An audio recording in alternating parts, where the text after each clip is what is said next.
After decades of fighting for equality and a better America, a lifetime of making good trouble, Congressman John Lewis has been laid to rest.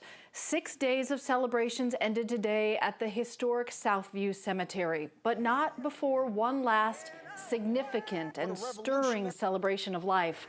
3 former presidents traveled to Atlanta to share their stories of respect and friendship during the service at Ebenezer Baptist Church.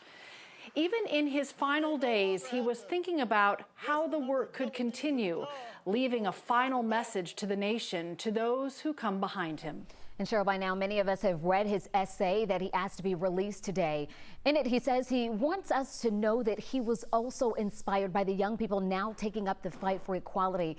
He says now it is our turn to let freedom ring. We have team coverage for you tonight, taking a look back at this historic day. John Chiric was there as Congressman Lewis arrived at his final resting place, and Naima Abdullahi will have more from outside the church as hundreds gathered to witness his service. But first, Matt Pearl shares the moment friends, family, and American leaders gathered to remember the Honorable John Lewis. 80 bells for 80 years. The homegoing of John Lewis began with those in the pews in stoic silence. We are in touch. It truly began. We love John Robert Lewis. When they broke into applause. Come on, let Catharsis in clapping. boy from Troy. Just the first testimony to exalt a legend. Grant us. Dr. Bernice King preached the gospel of good trouble.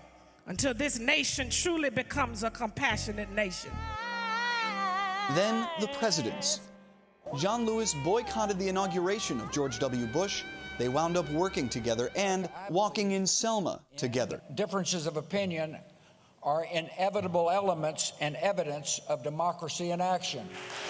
Bill Clinton admired Lewis before either held national office. They became colleagues and friends. He got into a lot of good trouble along the way, but let's not forget, he also developed an absolutely uncanny ability to heal troubled waters.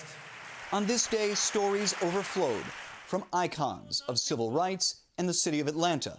Many closed with Lewis's task for the future. Vote. Make sure that you vote. He hated to miss votes. Finally, America's 44th president, its first black president, a president who has long acknowledged his debt to leaders like Lewis. America was built by John Lewis's. There are those in power who are doing their darndest to discourage people from voting. You want to honor John? Let's honor him by revitalizing the law that he was willing to die for. The service stretched nearly 4 hours, but it still felt incomplete. Born in Troy, Alabama. Because it can't say how Lewis's life will continue to change history through those who follow. It cannot define a legacy that will ring far louder and far longer than 80 bells for 80 years. God bless America. God bless this gentle soul who brings it closer to its promise. Thank you very much.